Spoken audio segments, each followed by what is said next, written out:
ایک اور واقعہ یاد آ گیا، میہ فارقین شام کا شہر تھا اور اس کا قلعہ تھا پہاڑ پر. 1 سال صحابہ اس کا محاصرہ کر کے پڑے رہے، خالد بن ولید جیسے فتح نہیں ہو سکے. تو خالد بن ولید رضی اللہ تعالیٰ نے اعلان فرمایا کہ سارا لشکر روزے رکھو کہ اللہ اس کو ہمیں فتح کروا دے. پہلے دن روزہ رکھا گیا. خالد بن ولید افطاری کے لیے خیمے میں آئے تو افطاری کوئی نہیں تھی، تو ان کو خیال آیا غلام میرا بیمار ہوگا، انہوں نے پانی پی کے روزہ افطار کر لیا. اگلے دن پھر ان کو خیال آیا، اگلے دن آئے تو پھر افطاری کوئی نہیں، پھر ان کو خیال آیا کہ غلام بیمار ہوگا، پانی پی کے افطاری کر لیں. تیسرے دن پھر افطاری کوئی نہیں تو اس کو بلا لیا، کہا بھائی خیریت ہے، آپ بیمار ہیں؟ کہا جی نہیں. کہا میری افطاری نہیں ملتی مجھے. کہا جی میں تو روز رکھتا ہوں. کدھر؟ کہا جی خیمے میں. کہاں چلی جاتی؟ کہا جی مجھے کیا خبر، میں تو رکھ کے چلا جاتا ہوں. کہا اچھا آج پہرا دیں. تو جب اس نے لا کے افطاری رکھی اور یہ ایک طرف چھپ کے بیٹھ گئے تو ایک کتا آیا اور خیمے کے پیچھے سے وہ گھسا اور وہ جو روٹی پڑی تو اس کو منہ میں ڈالا اور بھاگ پڑا. خالد بن ولید فرمانے لگے یہ کچھ اس کے پیچھے راز ہے. انہوں نے کتے کے پیچھے دوڑ لگا دی. اب کتا آگے آگے، خالد بن ولید پیچھے پیچھے. تو وہ کتا ایک ندی سی تھوڑے تھوڑے پانی والی ندی میں گھسا، وہ بھی گھسے. آگے ایک چھوٹا سا سوراخ تھا، اس میں گھس گیا.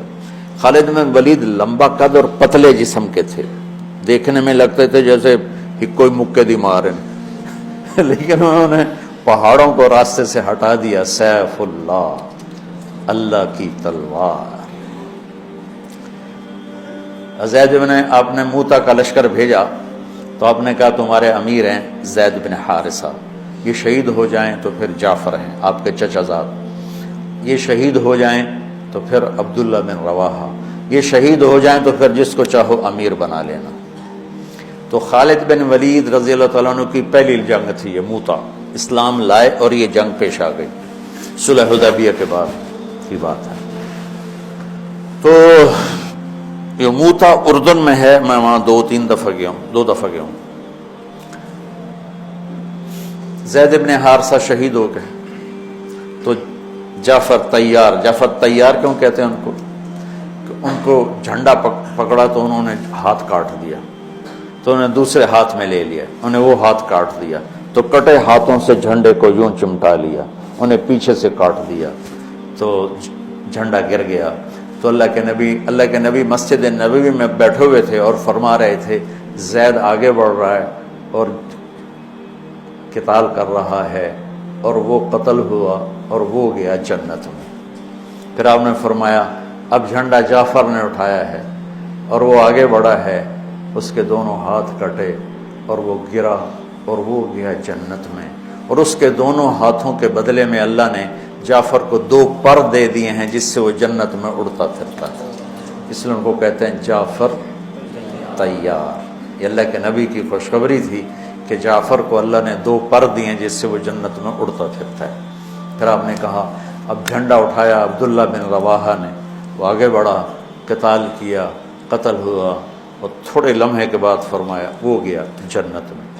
جھنڈا گر گیا، اب کوئی اٹھانے کی ہمت نہیں رکھتا.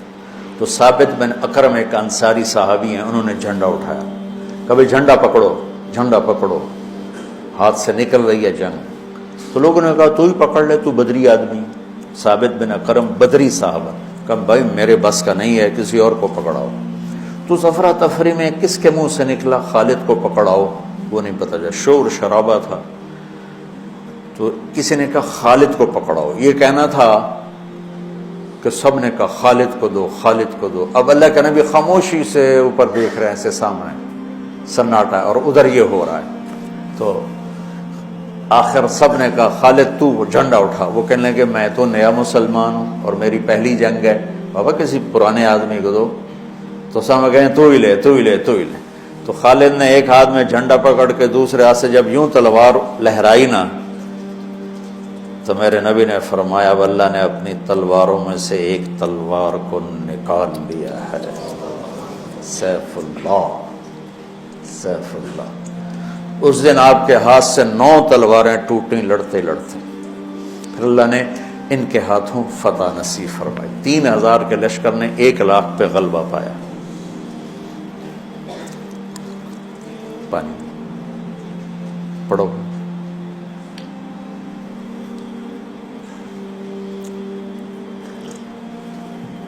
تو وہ اس سوراخ میں گھس گئے تھے، پتلے تو چلتے رہے سے رینگتے وہ سوراخ قلعے کے اندر جا کے کھلا۔